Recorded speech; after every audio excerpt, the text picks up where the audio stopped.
saya hormati, untuk poin buat cepat saja.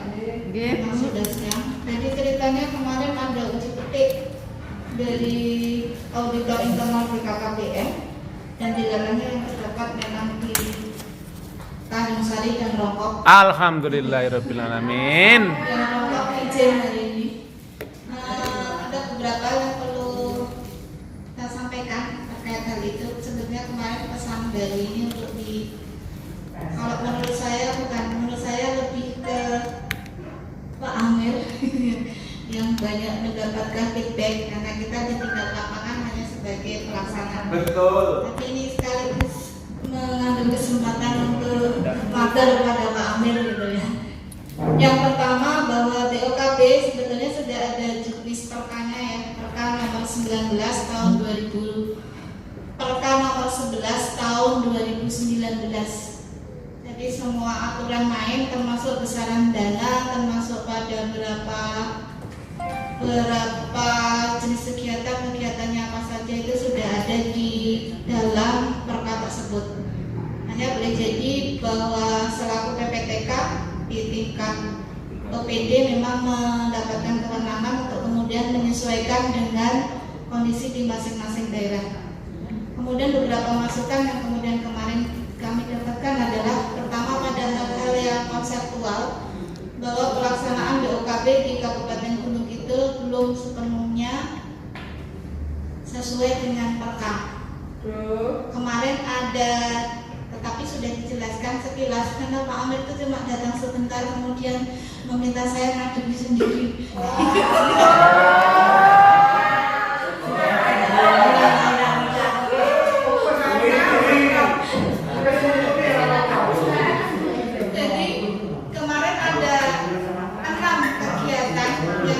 Diaudit secara detail.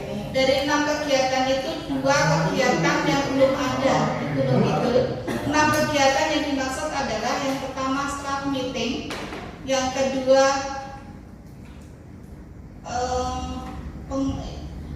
kedua musyawarah Kampung KB, pertemuan Pokja Kampung KB, ya. Kemudian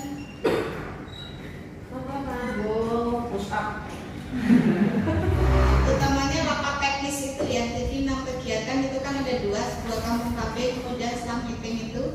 Yang kita belum ada dari 6 itu adalah yang pertama mini lokakarya. Kemarin saya ajukan untuk kegiatan rembuk stunting itu sebagai mini lokakarya, ternyata tidak bisa dianulir itu sebagai kegiatan mini lokakarya.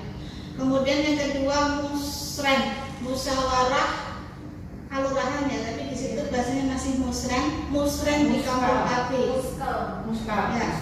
Muskal bahasa di BOKB, musren musyawarah bank di kampung KB. Itu yang kita musren bank di kampung KB itu yang kita belum ada. Kemudian pada sisi konsep lagi bahwa kalau kita di Gunung Kidul itu kan masing-masing kecamatan pasif, artinya kegiatan setiap bulan dan sebagainya, materi dan sebagainya sudah ditentukan dari kabupaten. Nanti kemarin masukan untuk kabupaten dan untuk kecamatan bahwa masing-masing kecamatan semestinya memiliki AJK, RKA selama 1 tahun berjalan, yang itu didapatkan dari kabupaten. Jadi ini kemarin sudah peng lagi ya. Jadi di kami memang kemarin banyak silang merahnya ya. Kayak semacam yang 2019 kita dapatkan KAK-nya ada ya, harusnya 2020 ini kan belum ada ya Pak? Ada. Ya, maksudnya ada, tapi itu kan saya kemarin juga hanya menunjukkan yang ditunjukkan oleh Bu Kartini itu, dan itu terakanggu. Karena KAK yang dimaksudkan adalah sampai ke bilangan RKA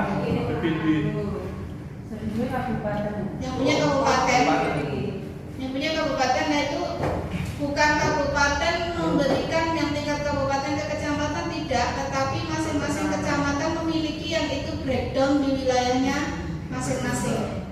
Jadi Tanjung Sari juga punya yang Tanjung Sari saja dan seterusnya. Itu yang kemudian juga kemarin belum. Kemudian yang kedua materi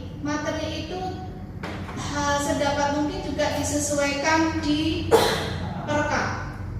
Jadi di perka itu kan ada, kemarin kita kan yang saya tunjukkan materi, sudah ada materi tentang 1000 HPK, tentang stunting. Nah itu ternyata masih ada beberapa yang belum, misalnya BKB emas itu belum ada di perka ada.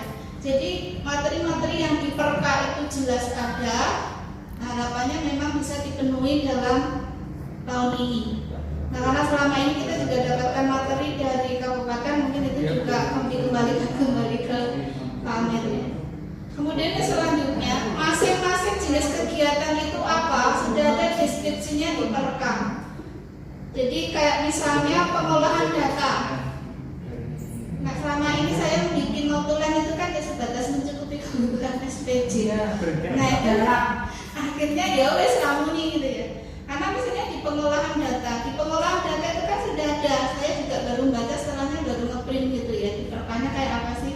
Bahwa yang dibuat di pengolahan data setiap bulan adalah data tahun itu, data tahun itu, KB baru dan sebagainya.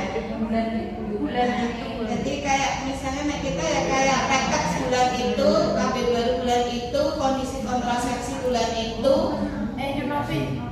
dan seterusnya. Nah itu notulennya dibuatnya sesuai dengan jenis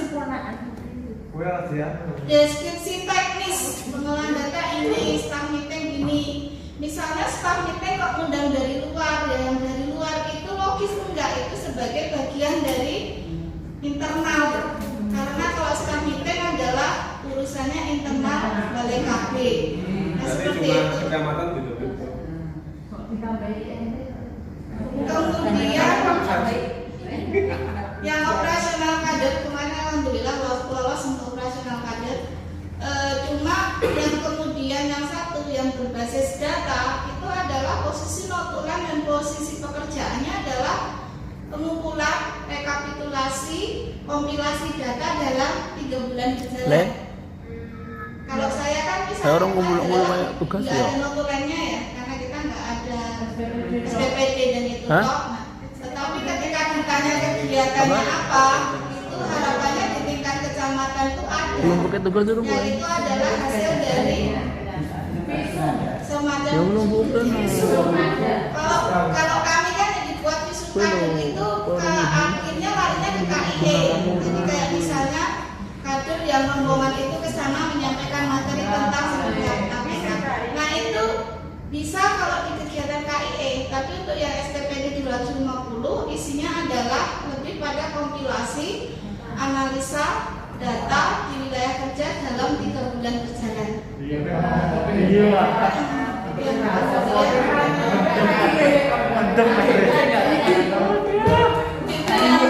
Kalau sesuai dengan di sini ya. Kemudian dan memasukkan lagi kita kemarin ada kegiatan stunting. Kalau di tapi itu sudah dijelaskan oleh Pak Ahmed ya, sudah dilakukan hak jawab.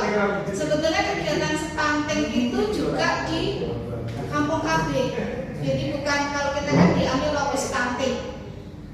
Kemarin dari auditor akhirnya ya monggo itu kebijakan dari kabupaten asalkan ada penjelasan logisnya. Tapi sebetulnya kalau berbasis pada juknis maka kegiatan stunting itu bukan di lokus stunting tetapi di Kampung KB dengan asumsi ini menggunakan dana BOKB.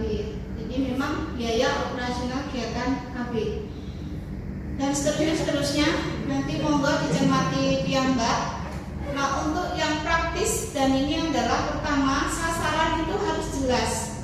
Sasaran bisa jelas ketika di undangan itu ada data sasaran terundang, sehingga untuk ke depan harapannya undangan itu 2 lembar. Halaman di lembar pertama adalah undangan, halaman di lembar kedua adalah sasaran. Dan sasaran ini ngacu kepada perkara. Siapa saja? Jadi misalnya staff meeting yang diundang adalah kepala koordinator PKB, siapa itu ada di situ. Misalnya ketahanan keluarga yang diundang ada saya kemarin sampai dicocokkan daftar hadir dengan SK Kampung KB. Jadi misalnya di SK itu ada Poktan BKB. Mana daftar undangannya? Karena saya tidak bisa menunjukkan. Dan seingat saya memang seluruh kecamatan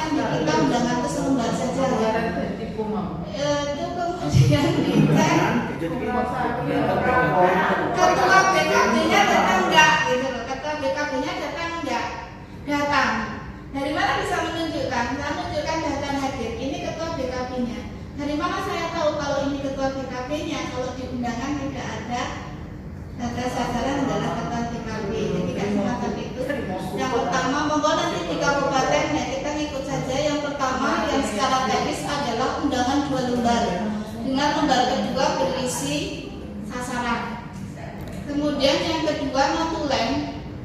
Notulen selain deskripsi acara, harapannya adalah detail kegiatan, misalnya staff meeting itu yang kalau bahasa beliau itu berangkat. Jadi misalnya staff meeting sebulan 2 kali. Di pertemuan pertama di notulen staff meetingnya apa? Ini harus bersambung dengan notulen di pertemuan staff meeting kedua, nyambung dengan staff meeting ketiga. Jadi feedback masukan dari kemarin notulen saya di foto ya, dibawa ke sana namanya transfer alat notulen ini. Jadi seperti itu namanya nyambung dari pertemuan ke pertemuan, ya termasuk pada sehingga kalau dibaca 6 bulan, misalnya sama-sama kegiatan pertemuan Pokja Kampung KB, notulen bulan pertama, kedua, ketiga, keempat, kelima, keenam itu nyambung untuk melihat sambungannya kemana, kembali kepada perka. Jadi misal di perka itu materinya apa, ada detail ini di situ, itu secara teknis ya. Jadi itu data notulen. Kemudian yang ketiga tata susun arsip. Tata susun arsip karena kemarin masih uji petik internal, tetapi informasinya kalau di kabupaten provinsi yang lain itu kan sudah auditnya eksternal, BOKP sudah di eksternal, sehingga informasinya ya cepat atau lambat mungkin juga akan ada audit eksternal. Tata susun arsip kalau kami di Tanjung Sari itu kan biasanya arsip disusun Januari, atasnya Februari dan seterusnya. Kalau dari auditor menghendakinya nggak seperti itu, tapi per item kegiatan. Jadi misalnya staff meeting itu Januari sampai ini ya, pertemuan Pokja Kampung KB dari bulannya sampai ini, kemudian ATK dari bulan sampai ini itu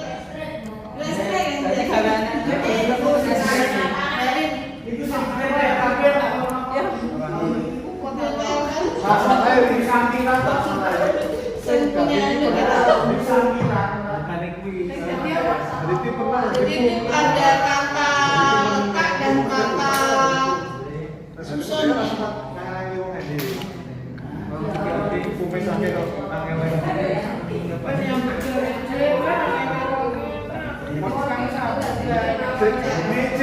Sepertinya itu ya. Jadi kalau boleh merumuskan yang kemudian masukkan untuk kabupaten, untuk tingkat kabupaten barangkali adalah breakdown ke masing-masing kecamatan, kemudian materi dan sebagainya untuk disesuaikan dengan Perka nomor 11 tahun 2019 tadi. Kemudian yang untuk kita di tingkat kecamatan adalah tata teknis pembuatan SPJ. Yang banyak dicermati sekali lagi adalah undangan, notulen, Tata hadir. yang berkesinambungan tadi. Kemudian daftar hadir mencerminkan sasaran. Jadi sasaran mencerminkan sasaran. Jadi kalau misalnya Poktan BKB ya di situ ada pengurus BKB dan sebagainya. Kemarin saya sampai untuk dicatatkan itu diminta menunjukkan SK ya, SK Poktan. Kemudian sama tata pengarsipan. Mungkin itu ya dari kami, dan monggo saya tadi sempat nge-print sebetulnya perkanya dari 59 halaman dengan di monggo ya bisa, dan itu setelah saya baca ya kembali karena di gunung itu lebih banyaknya kita pasif ya mengikuti alur di kabupaten, mungkin lebih banyaknya sebetulnya beliau. Matur nuwun. Itu saja dari kami. Saya kembalikan. Assalamualaikum warahmatullahi wabarakatuh. Terima kasih.